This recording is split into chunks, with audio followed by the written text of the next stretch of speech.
নমস্কার বন্ধুরা, আমি আজকে আরেকটা নতুন রেসিপি নিয়ে চলে এসেছি। পুরীর বিখ্যাত খাজা।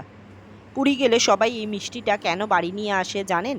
এর পেছনে লুকিয়ে আছে এক সুন্দর ঐতিহ্যের গল্প। এটি হলো পুরীর বিখ্যাত খাজা। শুধু একটি মিষ্টি নয়, শ্রী জগন্নাথ দেবের মহাপ্রসাদের অন্যতম জনপ্রিয় অংশ। তো দেখে নেওয়া যাক আজকে এই রেসিপিটি। তো কিছুই নয়, প্রথমে আমি ময়দা নিলাম 2 বাটির মতো। তার মধ্যে আমি দিয়ে দিলাম ময়ন হিসেবে ঘি।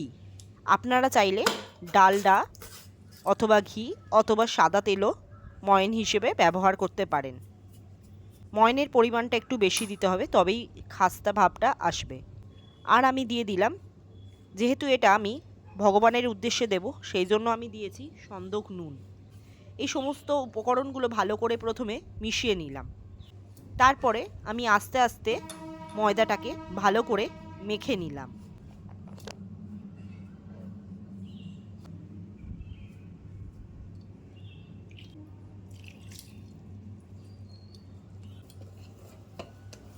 ময়দাটা ভালো করে মেখে নিতে হবে।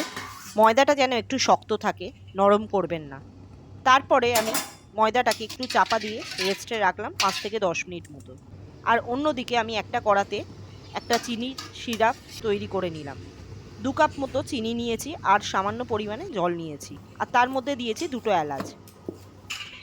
ব্যাস 5 মিনিট পর ওই ময়দা মাখাটা থেকে আমি 7খানা লেচির মতো করে নিলাম। আপনারা চাইলে আরও বেশি লেচির মতো করতে পারেন। আমার এখানে ময়দার পরিমাণ যতটা নিয়েছিলাম সেটা থেকে 7খানা লেচির মতো হয়েছে। তো আর কিছুই নয়, এই প্রত্যেকটা লেচিকে রুটির মতো করে গোল করে বেলে নিতে হবে। আমি তাই করলাম। এই 7খানা লেচিকে ভালো করে বড় করে বেলে নিলাম। খুব বেশি পাতলাও করিনি, আবার খুব বেশি মোটাও করিনি।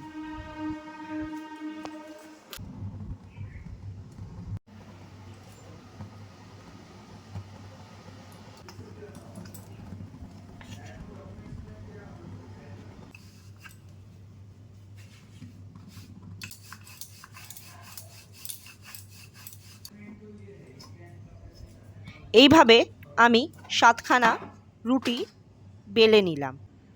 তারপরে আমি যে চিনির সিরাপটা তৈরি করেছিলাম সেটাকে আমি অন্য একটা পাত্রে নামিয়ে, এই যে দেখতে পাচ্ছেন চ্যাটচ্যাটে হয়েছে কিনা একটু দেখতে চাইছি। আর ঠান্ডা হতে দিয়েছিলাম চিনির সিরাপটা। তারপরে ওই আমি একটা ছোট বাটিতে একটুখানি সামান্য পরিমাণে ঘি আর অল্প করে ময়দা মিশিয়ে নিয়ে এলাম। একটা মাখা মাখা মিশ্রণ তৈরি করলাম। এটাই হচ্ছে মেন জিনিস খাজা তৈরিতে যেটা ব্যবহার করব সেটা। তারপরে আমি এবারে যে 7খানা রুটি করে নিয়েছিলাম তার মধ্যে এক একটা করে রুটি নেব, মানে এইভাবে যেরকমভাবে আমি দেখাচ্ছি ভিডিওতে। আর তার মধ্যে আমি একটুখানি ঘি দেব। ওই যেটা বানালাম ঘিয়ের মিশ্রণটা দিলাম, দিয়ে ভালো করে রুটির মধ্যে মাখিয়ে নিলাম। আর ওপর থেকে একটু ময়দা দিলাম, তার উপর আর একটা রুটি চাপিয়ে দিলাম। এইভাবে একের পর এক একের পর এক পুরো প্রসেসটা করতে হবে। ডোগুলো থেকে পাতলা রুটি বেলে ঘি ও শুকনো ময়দা লাগিয়ে স্তর তৈরি করে নিলাম এইভাবে।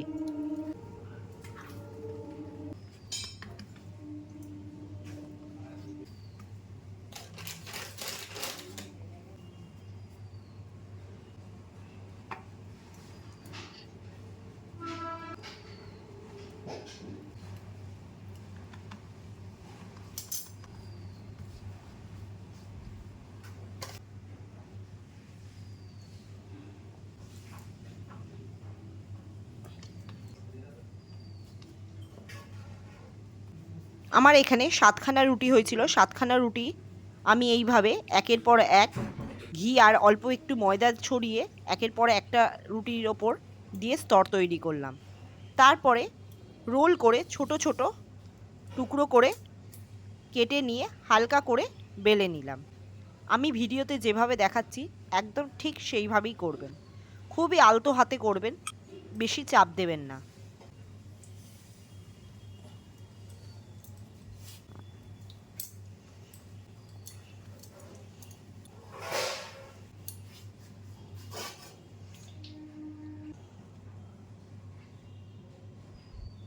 এইভাবে আমি এবারে রোলটা থেকে আস্তে আস্তে ছোট ছোট করে কয়েকটা টুকরো কেটে নিলাম।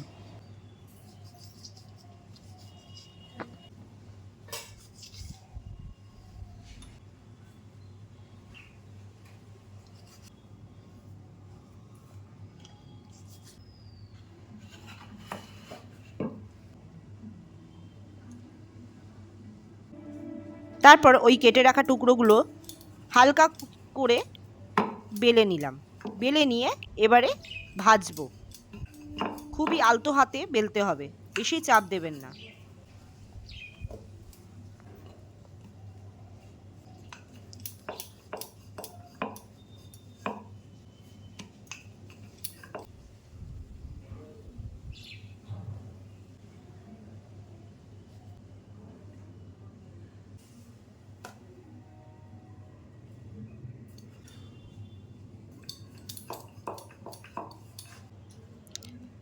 আমার এখানে প্রত্যেকটা লেচিগুলো এভাবেই আমি বেলে নিলাম।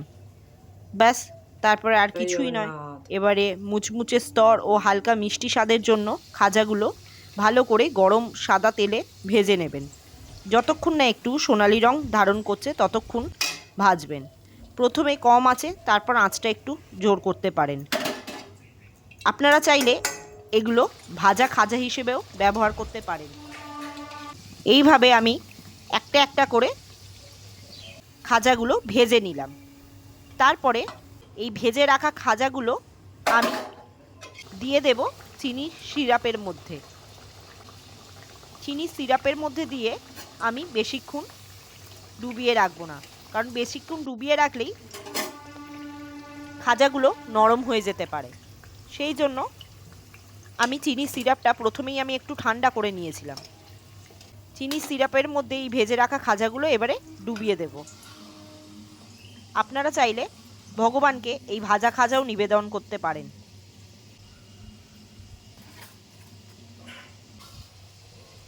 এই যে দেখতে পাচ্ছেন, এবারে ভাজা খাজাগুলো আমি একটা একটা করে চিনি সিরাপের মধ্যে জাস্ট ডুবিয়েই তুলে নিচ্ছি। এইভাবে পুরো প্রসেসটা করতে হবে।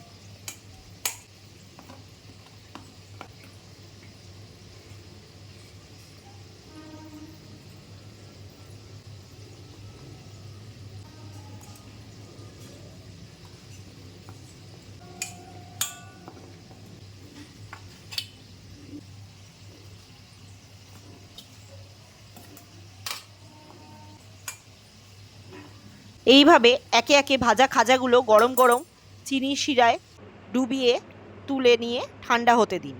ব্যাস, তৈরি হয়ে গেল একদম মুচমুচে মিষ্টি খাজা। কেমন লাগলো জানাতে ভুলবেন না। আর এমন আরও রেসিপির জন্য ফলো করুন। ঘরেই বানান মুচমুচে খাজা, কম উপকরণে দারুণ স্বাদ। একবার বানালে বারবার বানাতে ইচ্ছা করবে। মহাপ্রসাদের সঙ্গে খাজা বাড়িতে নিয়ে আসে।